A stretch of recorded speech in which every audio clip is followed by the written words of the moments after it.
مولانا مجیب الرحمن انصاری رحمت الله علیه، مردی که ای بی وجدان تاریخ، ای سفاک خوناشام تاریخ، ای جلاد بی وجدان،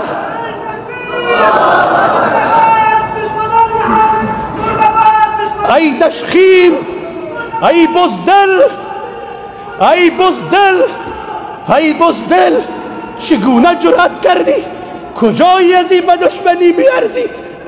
آیا وجدانی نداشتی؟ آیا به خود نیندیشیدی؟ مگر می شود انسان به این اندازه قسی القلب شود؟ مگر می شود انسان به این اندازه وجدان خود را ببازد؟ مرد به این بزرگی، مرد به این مهربانی، مرد به این لطافت، مرد به این سعادت، مگر می شود این بزرگوار به ای ذنب قتلت